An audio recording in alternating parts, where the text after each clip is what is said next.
Hello everyone, welcome back to another video. In this video, I'll talk about my story of how I became a React developer.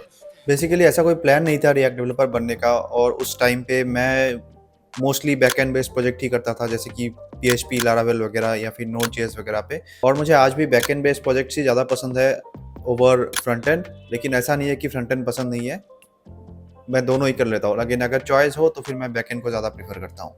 तो कहानी कुछ ऐसा है कि मुझे एक मोबाइल एप्लीकेशन चाहिए था जिससे मैं अपना फिटनेस का जो रूटीन वगैरह है उसको मैं ट्रैक कर पाऊँ। और जिस तरह से मैं ट्रैक करना चाहता था उस तरह का एप्लीकेशन अवेलेबल था ही नहीं। मैंने काफ़ी ढूंढा था। उस टाइम पे मैं एंड्रॉयड फ़ोन यूज़ करता था, तो मैंने प्ले स्टोर पे काफ़ी ढूंढा, नहीं था अवेलेबल। मैंने डेस्कटॉप ऐप्स भी ढूंढे, नहीं थे अवेलेबल। वेबसाइट्स ढूंढा, नहीं था अवेलेबल। तो इसीलिए मैंने सोचा कि क्यों ना एक मोबाइल एप्लीकेशन बनाया जाए मेरे खुद के लिए। उसको भले ही मैं प्ले स्टोर वगैरह पे अपलोड ना ही करूँ। बस ऐसे ही शुरू हुआ रिसर्च करना कि कौन से प्लेटफॉर्म्स अवेलेबल है या फिर कौन से वेज अवेलेबल है मोबाइल एप्लीकेशन बनाने के लिए जो कि क्विक होता है और ईजी होता है, बहुत ज़्यादा कॉम्प्लेक्स नहीं होता है। मैं एक चीज़ पे श्योर था कि मुझे नेटिव ऐप्स नहीं बनाने हैं, जैसे कि स्विफ्ट वगैरह पे या फिर जो एंड्रॉयड का नेटिव होता है जावा वगैरह पे, ये सब में नहीं बनाना है। हाइब्रिड ऐप्स को एक्सप्लोर करना शुरू किया कि कौन से प्लेटफॉर्म्स है, कौन सा पॉपुलर है, कौन सा ईजी टू लर्न है, ये सब मैं देखने लगा। तो धीरे धीरे मैंने देखा कि रिएक्ट नेटिव काफ़ी पॉपुलर हो रहा था उस टाइम पे। फ्लटर भी था, तो मैंने डिसाइड किया कि फ्लटर में जाऊँ या फिर रिएक्ट नेटिव पे जाऊँ। तो मैंने एक दिमाग लगाया कि अगर मैंने रिएक्ट नेटिव शुरू कर लिया। मेरा एक दोस्त था जो कि जिसको रिएक्ट आता था। तो मैंने उससे पूछा कि रिएक्ट नेटिव और रिएक्ट दोनों सिमिलर है क्या, मतलब इन टर्म्स ऑफ जो कोड लिखते हैं ना, तो वो जो लिखने का जो तरीका है, सिंटैक्स वगैरह, वो सब सिमिलर है क्या। उसने बोला कि हाँ सिमिलर है। तो मैंने इसी बात पे रिएक्ट नेटिव को चूज़ किया कि अगर इन फ्यूचर, क्योंकि मैं उस टाइम पे व्यू जेएस पे भी काम कर रहा था और मैंने जब एक दो थोड़ा बहुत सिंटैक्स वगैरह देखा तो मुझे ईजी लगा कि मैं मतलब रिलेट कर पा रहा था कि व्यू जेएस का जो सिंटैक्स है और रिएक्ट का जो सिंटैक्स है तो वो सिमिलर है ऑलमोस्ट। उसने भी बोला था कि रिएक्ट नेटिव और रिएक्ट जो वेब में यूज़ होता है, वेबसाइट्स में, रिएक्ट जेएस, तो वो भी सिमिलर है। मतलब एक को सीखने के बाद दोनों जगह पे यूज़ कर सकते हैं। थोड़ा बहुत बेसिक्स डिफरेंस होगा, अदरवाइज बाकी सब सेम है। तो मैंने यही सब पॉइंट्स को देख के रिएक्ट नेटिव को ही चूज़ किया ताकि मुझे इन फ्यूचर भी बेनिफिट मिले। मैं इससे ताकि मैं एक सिर्फ मोबाइल एप्लीकेशन पे लिमिटेड ना रहूँ। मुझे अगर ज़रूरत हुआ कि कोई भी रिएक्ट जेएस का प्रोजेक्ट आ रहा है तो फिर तो मैं वहाँ पर भी कंट्रीब्यूट कर सकूँ। तो इसी को मैं दिमाग में रखते हुए मैंने रिएक्ट नेटिव को चूज़ किया। मैंने शुरू कर दिया एप्लीकेशन बनाना। तो रिएक्ट नेटिव पे एप्लीकेशन बनाने से पहले मैंने रिएक्ट जेएस का या फिर रिएक्ट नेटिव का कोई भी कोर्सेस नहीं लिया था। मैंने क्या किया, मेरे दिमाग में क्या था कि मुझे जो चाहिए था, मतलब मेरा जो एप्लीकेशन जिस तरह से काम करेगा वो एक डायग्राम था। मतलब diagram in the sense flow diagram एक था कि पहला पेज ये होगा, दूसरा ये होगा, ये फीचर्स होंगे उसमें। तो वही सब दिमाग में था। तो मैंने उस हिसाब से फर्स्ट पेज से काम करना शुरू किया कि पहला पेज मुझे ये चाहिए। मान लो कि फॉर एग्जांपल लॉगिन पेज चाहिए, तो अभी मुझे सबसे पहले जाना होगा कि उसमें राउट कैसे डालते हैं। और उस टाइम पे भी फुल स्टैक डेवलपर ही था, मुझे पता है सबसे पहले राउट से शुरू होता है चीज़ें, कि राउट में अगर आप चीज़ें डालोगे उसके बाद कंपोनेंट वगैरह डिफाइन करोगे तो वो पर्टिकुलर राउट उसका पे अगर कोई जाएगा बंदा तो फिर उस पर्टिकुलर कंपोनेंट को वो पुल करके डिस्प्ले करेगा। तो सेम वे पे वैसे मैंने प्रोसीड किया कि मुझे राउट डिफाइन करना है, लॉगिन का राउट फॉर एग्जांपल।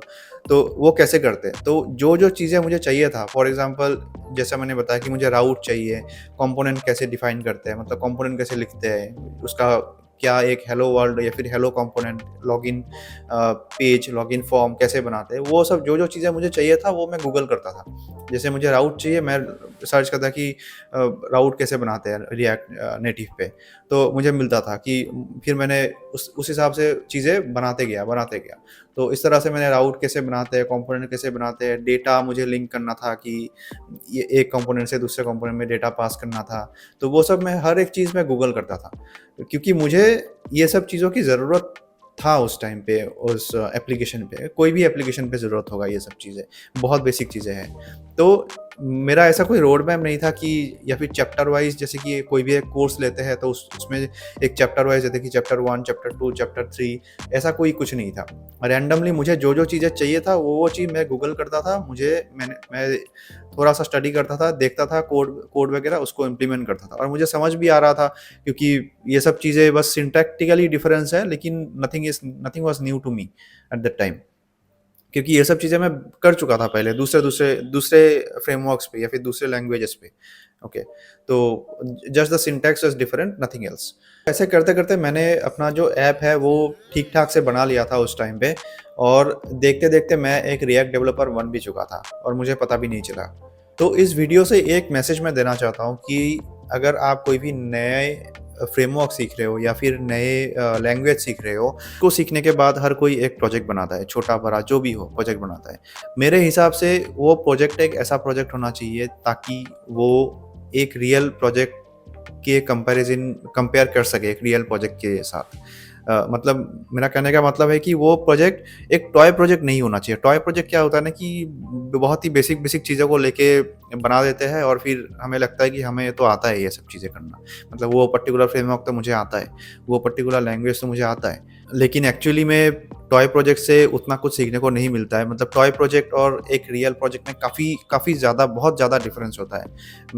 मेरा इतना साल का एक्सपीरियंस है, मैं बता रहा हूँ कि मैं पहले जब शुरू में कोई भी चीज़ें नया सीखता था तो फिर मैं बेसिक सा एकदम 1-2 पेज का बस ये सिंटैक्स यूज़ करना, मोस्टली उसमें सिंटैक्स यूज़ करना ही सीखते हैं टॉय प्रोजेक्ट में, और कुछ नहीं सीखते।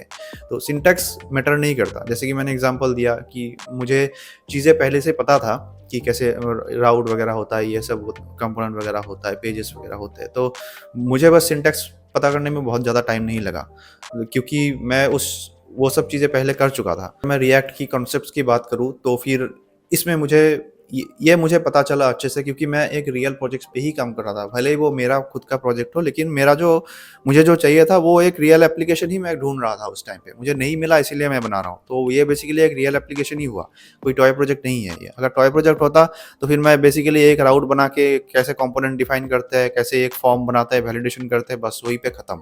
आगे मैं बढ़ता ही नहीं। जब मुझे रियल प्रोजेक्ट मिलता तब जाके मैं सीखता। तो जो बोल रहा था कि रिएक्ट के जो कॉन्सेप्ट्स है, कोर कॉन्सेप्ट, जैसे कि स्टेट कैसे हैंडल करते हैं, फिर प्रॉप ड्रिलिंग कैसे क्या होता है, कैसे अवॉइड करते हैं, उसके बाद जो मेमोराइजेशन है ये सब कैसे करते हैं। तो ये सब चीज़ें मुझे मेरे एप्लीकेशन पे ज़रूरत था, इसीलिए मुझे कॉन्सेप्ट भी समझ में आया। मैं यही बोलता हूँ कि अगर कोई भी नया फ्रेमवर्क सीख रहे हो या फिर नए प्रोजेक्ट सीख रहे हो, एक ऐसा प्रोजेक्ट बनाओ ताकि वो थोड़ा-सा बड़ा हो, मतलब मॉडरेट हो। बड़ा मतलब इन द सेंस मॉडरेट हो, और तो टॉय प्रोजेक्ट तक लिमिटेड ना रहे। मतलब आपको समझ में आ रहा होगा कि टॉय प्रोजेक्ट और एक ठीक-ठाक से प्रोजेक्ट का क्या डिफरेंस मैं बोलना चाह रहा हूँ। तो वो जो एक टॉय प्रोजेक्ट मत करो, एक थोड़ा-सा मॉडरेट प्रोजेक्ट करो ताकि वो एक रियल कहीं किसी जगह पे आप शोकेस भी कर सको। अपना पोर्टफोलियो हो गया या फिर गिटहब वगैरह पे हो गया, तो अच्छे से एक ढंग से शोकेस भी कर सको उसको। तो और अगर आप वैसा प्रोजेक्ट करोगे ना, मॉडरेट बेसिस पे, मॉडरेट एक टाइप का एक प्रोजेक्ट करोगे, एकदम बेसिक से थोड़ा-सा ऊपर उठ के, तो फिर आपको अच्छे से उस चीज़ का कॉन्सेप्ट समझ में आएगा। और अगर आप इंटरव्यू वगैरह देते हो तो फिर उसमें भी आपको काफ़ी मदद मिलेगा। जैसे कि मैं पहले-पहले रिएक्ट का 1-2 कुछ इंटरव्यूज़ में ही फ़ेल हुआ था। अदरवाइज़ उसके बाद में सारे इंटरव्यू जितने भी सारे मैंने दिया है, सारे क्लियर किया। उस टाइम पे, मतलब जब मैं रिएक्ट पे फ्रेशर था, मैं उस टाइम की बात कर रहा था। तो यही था इस वीडियो में। आई होप थोड़ा-सा भी कुछ वैल्यू ऐड किया होगा इस वीडियो ने। And if you like this video then please consider subscribing to this channel, and मिलते हैं अगले वीडियो में। Thank you so much for watching.